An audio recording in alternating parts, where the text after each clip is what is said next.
कैसी दिखनी बता दो मेरा सर, तो बताने की क्या जरूरत है? मतलब मुंह से कभी नहीं कहते हैं। उस दिन सत्संग से जब बाहर निकले तब वो गाना गुनगुनाए थे, बना आप ही सुन लो जरा सा। पिछले सत्संग से बाहर निकलने के बाद अपनी पत्नी को ये गाना सुना रहे थे, जिस व्यक्ति ने 20 साल से पत्नी को अप्रिशिएट नहीं किया। कुछ कहते हुए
मोदी जी ने इशारा कर दिया।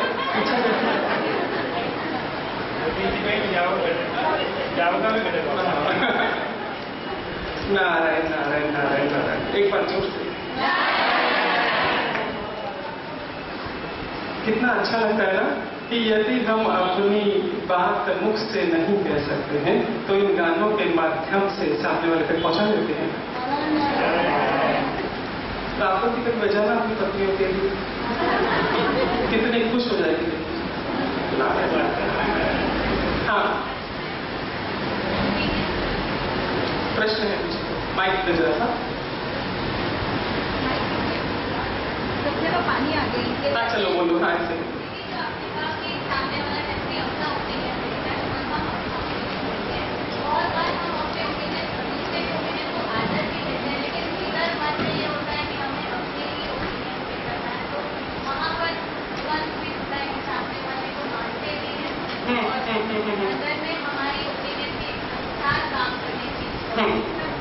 पीछे प्रश्न सुना सबने? हाँ, इनका प्रश्न है कि ओपिनियन को जैसे कहा है सामने वाले के ओपिनियन को हमको आदर देना है ना? कई बार ऐसा होता है कि हम अपने मन का करना चाहते हैं, सामने वाला एग्री नहीं होता उस चीज के लिए। ऐसी अवस्था में क्या करें? ये प्रश्न है। हाँ, ऐसी अवस्था में आपको क्या करना है कि जो आपके मन में है कि मुझे ये कार्य करना है, और यदि आपको ऐसा लगता है कि आप सही हैं, सामने वाले को बता दीजिए कि इस कारण से आप ये राय दे रहे हैं और इस कारण से ये काम आप करना चाहते हैं। जब हम शांति से सामने वाले को समझाते हैं कि ये कार्य करने के पीछे मेरा ये उद्देश्य है और हम भीतर से जानते हैं कि ये कार्य सही है, ऑब्वियस है कि अगला आदमी मानेगा, आराम से मानेगा। शांति से अपनी पूरी उसको डिटेल समझा देंगे कि इस वजह से मैं ये काम करना चाहती हूँ। और कई चीजों को हमको की बात नहीं सुननी चाहिए, आदत कर्म करना चाहिए। हाँ, अब है कोई जो अपना शेयरिंग करना चाहेगा कि शांति से और एप्रिशिएशन के द्वारा आपके जीवन में कुछ परिवर्तन आए हैं? किसी में देरी है क्या? कि तो मैं आगे बढ़ूँ? हाँ,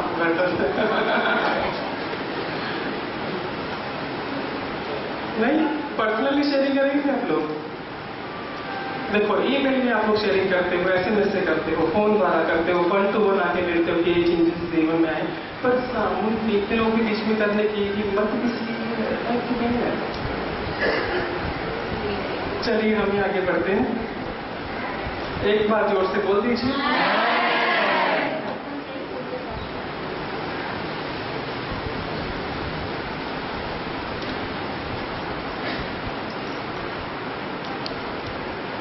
अब चलते हैं मिस्टर राघव के पास।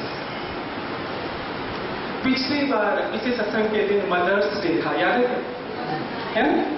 उसमें हमने राधिका वाली कहानी सुनी थी। राधिका से जब उसकी सफलता का राज पूछा गया था, उसने बताया था कि मेरी सफलता में बहुत बड़ा हाथ मेरी माँ का है। और मूडा वाली कहानी हमने सुनी थी जयप्रीत सिद्धि की, याद है क्या? हाँ, तो एक व्यक्ति को कल याद है, 10 साल ऊपर है। हाँ, उस दिन समय सीमित होने की वजह से मिस्टर राघव की बात आप तक नहीं पहुंच पाई थी। आज मिस्टर राघव की बात करते हैं। वे भी कहते हैं कि बचपन से ही हमारी माँ हमसे हमेशा कहा करती थी, बचपन में हम भाई बहनों से, कि जीवन में जो भी घटनाएं घटती है वो घटनाएं हमें कुछ सीख देने के लिए आती, कुछ लेसन देने के लिए आती है। हमें हर घटना में कुछ अच्छा पहलू खोजना है और उससे कुछ सीखना है और उसे आत्मसात करना है। ऐसा हमारी माँ बचपन में हमें सिखाती थी, जो चीज हमारे भीतर अच्छी तरीके से बैठ चुकी है कि हर घटना में अच्छाई ढूंढना है और उस अच्छाई को फिर आत्मसात करना है, अपने भीतर उतारना है। मिस्टर राघव आगे कहते हैं कि थोड़े दिनों पहले की बात है, मेरा मित्र मोटरसाइकिल से योगा क्लास जा रहा था। रास्ते में एक्सीडेंट हो गया। उसके चेहरे पर बहुत सारी चोटें आई, हाथ फ्रैक्चर हो गया। उसे तुरंत ही नजदीक के अस्पताल में एडमिट किया गया। और जो ही मुझे समाचार मिला उसमें कि मेरा मित्र अस्पताल में है, मैं तुरंत उसके पास पहुंचा। मैंने देखा कि उसके पूरा चेहरा बैंडेज से कवर किया हुआ, चेहरे पर काफी चोटें थी, पूरा चेहरा बैंडेज से कवर किया हुआ। हाथ फ्रैक्चर होने की वजह से हाथ पर मोटा प्लास्टर चढ़ा हुआ है। और उसके ठीक ही बेड के बगल उसकी माँ बैठी थी। माँ के चेहरे पे चिंता झलक रही थी। पास उसके पिता भी बैठे थे और पिताजी बारंबार कह रहे थे, हे ईश्वर तेरा धन्यवाद है कि मेरा बेटा सही सलामत है। और मित्र की पत्नी मित्र की तीमारदारी में लगी हुई थी। और सबसे बढ़िया बात मिस्टर राघव कहते हैं कि मेरा मित्र उसी तरह हंसते बोलते मजाक करते बात कर रहा था जबकि उसके शरीर में भयंकर दर्द था। मैं करीबन आधे घंटे उसके पास बैठा और घर लौटने के लिए वहां से उठा। मिस्टर राघव कहते हैं कि रास्ते में चलते चलते मैं सोच रहा था कि जो घटना मेरे मित्र के साथ घटी है, दुर्घटना मेरे मित्र के साथ घटी है, इस घटना से मैं क्या सीख ले सकता हूँ? ये घटना मुझे क्या संदेश दे रही है? पहली बात जो मेरे सामने आई कि मैंने ये सीखा कि मेरा मित्र भाग्यशाली था। वो जब मोटरसाइकिल चला रहा था उसने हेलमेट नहीं पहन रखा था, फिर भी उसका सर बच गया, खाली चेहरे पर चोटें आई। चेहरे पर जो चोटें हैं उसका तो इलाज किया भी जा सकता है। यदि सर में चोट लगती है, आपको कहते हैं, तब शायद कोई परेशानियां भी होगी। तो मैंने ये सीखा कि अब जब भी मैं अपना 2 व्हीलर चलाऊंगा, मोटरसाइकिल चलाऊंगा, मैं हमेशा हेलमेट पहनूंगा, चाहे मुझे शॉर्ट दूरी पर ही क्यों ना जाना पड़े, पर मैं हमेशा हेलमेट पहनूंगा। दूसरी बात मिस्टर राघव मैंने कहते हैं कि मैंने ये सीखी कि उनके घर में इतनी बड़ी दुर्घटना घटी थी, मेरे मित्र के परिवार में मेरे मित्र के साथ इतनी बड़ी दुर्घटना हुई थी, इसके बावजूद भी उसका पूरा परिवार किसी प्रकार की शिकायत नहीं कर रहा था। बारंबार कहता जा रहा था, ईश्वर तेरा धन्यवाद है कि बेटा सही सलामत है, ईश्वर तेरा धन्यवाद है। हर क्षण ईश्वर का आभार प्रकट कर रहा था। मैंने सीखा मैंने सीखा कि अब से मुझे अपनी समस्याओं पर फोकस नहीं करना है। जो ईश्वर ने मुझे दे रखा है उसी का आभार मानना है, उसी का धन्यवाद करना है। आगे कहते हैं कि करीबन 8-10 दिन बाद मैं पुनः अपने मित्र से मिलने उसके घर गया और बातों में सहज ही मैंने उससे कहा कि तुम इतने दिन से घर में बैठे हो तो बोर हो गए होंगे। मित्र ने मुस्कुराते जवाब दिया कि नहीं, मैं तो अपने परिवार के साथ बहुत बढ़िया समय बिता रहा हूँ, हर पल एंजॉय कर रहा हूँ।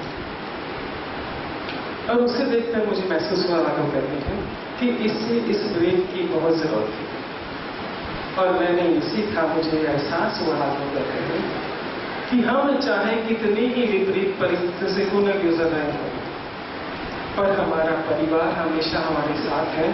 जो हमसे प्रेम करते हैं वो लोग हमेशा हमारे साथ हैं। उस दिन के बाद से दूसरा कहते हैं कि मैंने अपनी प्राथमिकताएं बदल दी और जिन चीजों की जीवन में अधिक जरूरत है उनको प्राथमिकता देनी शुरू की। मैंने टीवी देखना कम कर दिया, लैपटॉप पर बैठना बंद कर दिया और अपने परिवार को अधिक समय देने लगा। और अब जब मैं अपने परिवार को अधिक समय देने लगा तो मुझे एहसास हुआ कि मेरा परिवार ही एक ताकत है और इस ताकत को मुझे और अधिक ताकतवर बनाना है, स्ट्रॉन्ग बनाना है। जब मुझे अपने परिवार की जो ताकत को और अधिक स्ट्रॉन्ग बनाना है तो मुझे क्वालिटी समय तो देना ही होगा।